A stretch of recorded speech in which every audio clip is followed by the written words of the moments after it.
And John's a good example of that. You know, he has such natural talent. The sun is setting on a winter. Rod Patterson. Yeah. I'm a bass player. I've been playing professionally for 25 years. Well, I know that I'm Brian Connor and I play piano. I do some orchestrating and arranging, production work and that kind of thing. It's a big box of toys. Yeah. And they get mixed up in different permutations, and every permutation is kind of fun. I think the first large project we did was Siobhan's first album, called Verse and Chorus, and that was probably about 15 or 16 years ago. You do get to have a comfortable trust, I think, when it comes to music making, because you recognise the little idiosyncratic pushes and pulls that can happen when another person's playing. Oh, I have the most lovely thing going on at the moment. I'm working on a program to restore old scores. So because of the year that we're in, and we're thinking about 1916, and we're thinking about Ireland in the early years and so on, there's more interest than ever in preserving things from the early years of the state. I think this year I'll probably work on 4 scores which need they need preservation, and they need a bit of figuring out because bits of them have already decayed and pencil marks have faded completely. It's very, very touching to be dealing with the actual original marks on a score of somebody who now has grandkids or great-grandkids here, and you're thinking, I'm going to bring this back and make it permanent. There's a sort of immortality that you're a part of there when you're touching that. It's very touching, very nice to be part of that. I know when I'm looking at the score that the composer was sitting giving the best that they could give.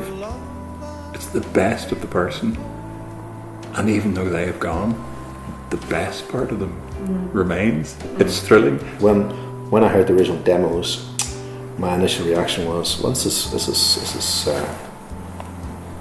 Northern Ireland's answer to Neil Young. This guy's great. Dave McCann who brought in some string arrangements, and it's very nice to have someone come in and do something and you think, what the fuck is that? That's not the song the rest of us are playing. This is something new. And as creative people, we should be doing that all the time, of course. But it's very exciting then to have somebody come in and say, I'm not sure what the rules are, but I think it goes like this.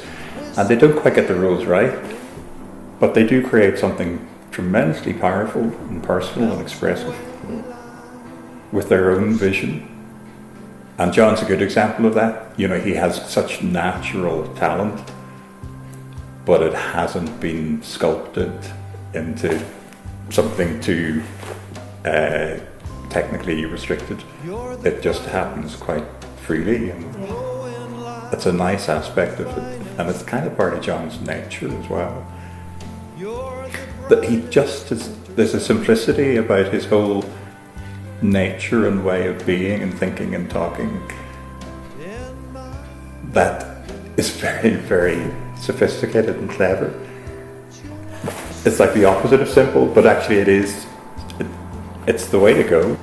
On all the songs, there's a really great energy there for such a laid-back guy, because when he wasn't actually doing it, he was Mr. Chilled, you know. But as soon as he picked up the guitar or got in front of the mic, it was like, okay, this is the way it goes. Nice to work with someone who enjoys it. So absolutely, it's fantastic. You know, for a lot of us in music, we can forget to enjoy it, and particularly for somebody whose album it is, and they've got a million aspects to worry about, and then they've got their own vanity attached to that. But John never forgets to enjoy it. He just thinks, this is great, This is what I want to be doing. He's an interesting guy, though. And that's the everything's connected to everything, isn't it? Yeah. And it's all good. He's had an interesting road. So And he's got his own take, and this is what his song is, and that's a good song.